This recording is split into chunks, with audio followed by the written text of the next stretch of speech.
வணக்கம். காடேஸ்வரா கிச்சன்லேருந்து கலா பன்னீர்செல்வம். இன்னைக்கு நம்ம வந்து குமுட்டி கீரை கடையிறது எப்படின்னு பார்க்கலாம். ஃபர்ஸ்ட் வந்து இந்த குமுட்டி கீரையை வருங்க இப்படி பூவோடெல்லாம் இருக்கும். நம்ம வாங்கிட்டு இப்படி இந்த பூவையெல்லாம் எடுத்துட்டு சுத்தம் பண்ணி வச்சுக்குவோம். வச்சுட்டு இந்த முத்தெல்லாம் இருக்கிறதையெல்லாம் எடுத்துருவோம். இந்த மாதிரி எடுத்துட்டு சின்ன கொழுந்தா இருக்கிறத மட்டும் போட்டுக்குவோம். கூடவே நீங்கள் என்ன கீரை தொய்யல் பண்ணை எது கிடைச்சாலும் கூட போட்டுக்கலாம். பாருங்க, எல்லாம் சுத்தம் பண்ணி இப்படி எடுத்து தண்ணியில் போட்டு வச்சிருக்கிறேன். இப்போ இதை எப்படி செய்யறதுன்னு பார்க்கலாம். இதுக்கு வந்து தேவையான பொருள் என்னென்னா, சின்ன வெங்காயம் கொஞ்சம், பச்சை மிளகாய் ஒன்று எடுத்துருக்கிறேன். இப்போ கீரை கடையிறதுக்கு தண்ணி வச்சு வருங்க, சட்டியில் தண்ணி கொதிச்சிடுச்சு. இதுக்குள்ளே இந்த பச்சை மிளகாயை போட்டுருவோம். ஒரு 2 செகண்ட் பச்சை மிளகாய் போட்டுருவோம். இப்போ நம்ம இந்த சுத்தம் பண்ணி வச்சிருக்கிற கீரையை போட்டுடலாம். அதே மாதிரி சட்டி பழக்கிறதுக்கு அப்படிதான், எப்படி மண் சட்டி பழக்கிறதுன்னு நிறைய பேர் தெரியாம கேட்குறாங்க. நீங்க புதுசா சட்டி வாங்கிட்டு வந்த உடனே என்ன பண்றீங்கன்னா, பக்கெட்ல நிறைய தண்ணியை குடிச்சு அந்த தண்ணிக்குள்ள ஒரு வாரம் அப்படியே போட்டு விட்டுருங்க. நல்லா மூழ்கிற மாதிரி போட்டு விட்டுருங்க. ஒரு வாரம் கழிச்சு எடுத்து நம்ம முதல் வந்து பருப்பு போடுறதுல இந்த மாதிரி கீரை கடையிறதுக்கு தண்ணி ஃபர்ஸ்ட் எடுத்தோடனே தாளிக்க கூடாது.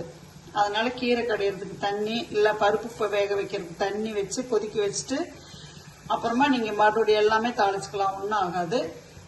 இப்போ கீரை நல்லா வெந்துருச்சு பாருங்க. இப்போ நம்ம அடுப்பை ஆஃப் பண்ணிடுவோம். அதுக்குள்ள நம்ம பாருங்க வெங்காயத்தையும் இப்படி கொட்டி எடுத்து வச்சுக்கிட்டோம். இந்த கீரையில் இருக்கிற தண்ணியை ஃபுல்லா நம்ம இருத்தரணும், அப்படியே வடிச்சிடணும்.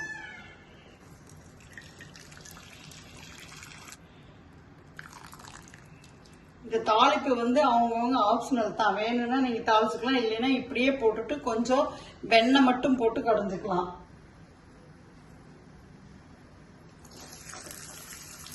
காரம் பத்தாத மாதிரி இருந்தா நம்ம இப்ப கூட ஒரு பச்சை மிளகாயை வந்து கட் பண்ணி உள்ள சேர்த்திக்கலாம். இப்ப இந்த வதங்கின வெங்காயத்தை இந்த கீரையில போட்டுருவோம். இந்த கொட்டி வச்சிருக்கிறோம்ல சின்ன வெங்காயம், கீரைக்கு தேவையான உப்பு, கீரையை கடைஞ்சிடுவோம். இதுக்குள்ள தக்காளி நீங்க எதுவும் கலக்க வேண்டாங்க. இப்படி நான் சொன்ன இந்த மெத்தட்லயே நீங்க கடைஞ்சு பாருங்க. இது வந்து பழைய பாரம்பரிய முறையில கடைஞ்சிருக்கிறேன் நான்.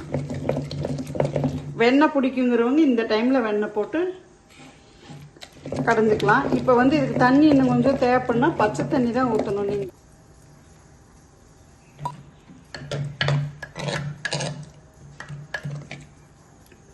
நம்ம சுவையான குமுட்டி கீரை கடையில் ரெடி ஆயிடுச்சு. நீங்களும் இதே மாதிரி செஞ்சு பார்த்துட்டு இந்த டிஷ் உங்களுக்கு பிடிச்சிருந்ததுன்னா லைக் பண்ணுங்க, ஷேர் பண்ணுங்க. காடேஸ்வரா கிச்சனுக்கு ஒரு சப்ஸ்கிரைப் பண்ணுங்க. நன்றி.